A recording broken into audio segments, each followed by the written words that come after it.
골반 성형에 대해서 좀 가끔 질문하시는 분들이 있는데, 여러분들 아셔야 되는 게 이제 바디라인이 자연스럽다라는 거는 엄청난 많은 생각과 연결 범위와 뎁스가 있어야 됩니다. 무슨 말이냐면은, 골반을 우리가 요즘 얘기를 할 때 보면 속옷을 많이 올립니다. 고객님들이 이 사선 라인을, 허리와 다리의 연결성을 사람들이 많이 인지를 하고 있어요. 그거는 이유가 왜 그러냐면, 기존에 보형물을 했던 사람들, 예를 들면 힙을 했다 치면은 힙이랑 골반은, 저는 이제 거기에 보형물을 하는 사람은 거의 없다라고 생각하거든요. 홍보를 서칭을 해봐도 안 나와요. 잘 보형물은 되게 밀도가 되게 무겁기 때문에 쳐져서 내려와요, 힙이. 근데 이거를 고객님들이 인지를 못합니다. 다음 주, 2주 뒤에 이렇게 내려오는 게 아니고, 우리가 물방울 떨어지면 바위에 구멍 나듯이, 근데 그거 한 번에 나지 않잖아요. 근데 이게 딜레이 임팩트가 나중에 고객님들이 느끼시는 거죠.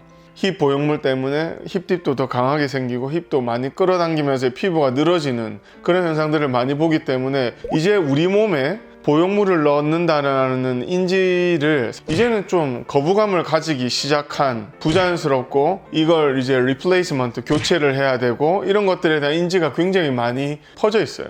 그래서 가끔 이제 골반 보형물 이게 가능하냐라고 상상을 하시는 분들이 있는데, 쉽게 얘기하면 그 정도 잘 되지 않을 뿐더러 그 큰 사이즈를 보형물 백을 넣는다고 생각해 보십시오. 여러분 허리, 골반, 그 다음에 다리 라인, 후면 힙하고의 연결이 어떻게 될지를 한번 상상해 보세요. 삐걱거리면서 맞지 않을 거예요. 그리고 나이가 들면서 여러분들의 바디라인이 바뀌기 때문에 이미 기존에 5년, 10년 전에 넣었던 보형물이 자연스럽게 자리를 잡고 있을까?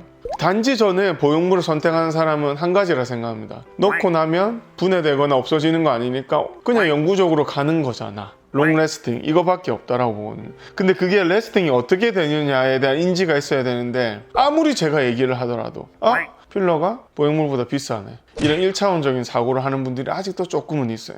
그래서 저는 골반이 보형물이 가능하다? 이건 완전히 불가능하다. 우리의 가슴 모양은 동그랗고 이런 게 있지만, 골반은 일자인 사람 있고 패인 사람 있고 그냥 볼록한 사람도 약간 있어요. 모양 자체가 완전히 달라요. 디비에이션이 이제 편차가 너무 크기 때문에 아마 골반 힙은 살짝 동트다가 이제는 아예 거의 사장되는 단계가 아닌가. 죄송합니다, 연관업계에 있는 사람들이라면. 근데 소비자들이 그렇게 이해하기 때문에 저는 제 생각입니다, 그게. 근데 골반 전용으로 보형물이 나온 게 없잖아요. 있죠. 있는데 이제 수입이 우리나라에는 없고, 미국은 왜 있냐면, 우리나라 인구 5, 6천만이고 미국은 이제 불법 체류자까지 감안해도 한 3억에서 4억이 될 텐데, 걔네들이 뭘 출시해도 팔립니다. 내수 시장만 해도. 우리가 근데 진짜 액티브하게 팔렸으면 수입이 되겠죠.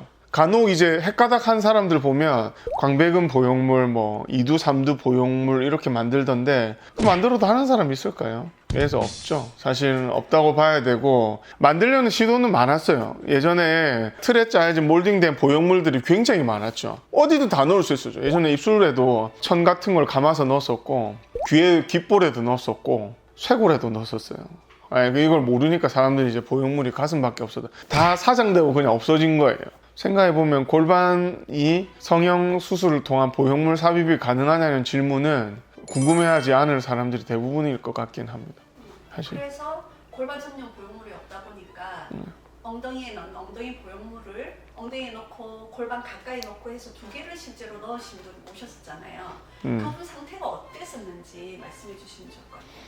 진짜 저는 제 눈을 의심했어요. 멀리서 봐도 보형물이 2-3개는 들어가 있구나. 그래서 사람 엉덩이가 뭐 예쁘든 안 예쁘든 뭔가 사람 태어난 모양이어야 되는데, 볼록하게 큰 게 한 개 있고 작은 게 한 개 있고 이랬죠. 그래서 큰 자갈돌, 작은 자갈돌 있고, 앉을 때마다 이제 엄청 불편하고 얼마나 아프겠어요. 그리고 우리가 앉을 때 압이 얼마나 센데. 그래서 그분은 참 안 됐더라고요. 그분 또 다른 거 시술하지 않으셨나요? 실 같은 거. 근데 그분이 이게 보형물이 2개가 워낙 크게 들어가 있으니까 피부하고 골반하고 밀착이 안 돼가지고 맞아. 주기적으로 상추렉을 뽑아낸다 하셨잖아요. 그래서 이게 보형물을 넣으면 계속해서 이제 염중 수치가 증가돼 있으니까 우리 몸에서 계속 이제 면역세포들이 싸우거든요. 왜냐면 이물질이 들어왔으니까 거미가 이제 먹잇감 싸듯이 보형물 팩을 싸버려요. 예쁘게 있는 게 아니에요, 보형물 팩이.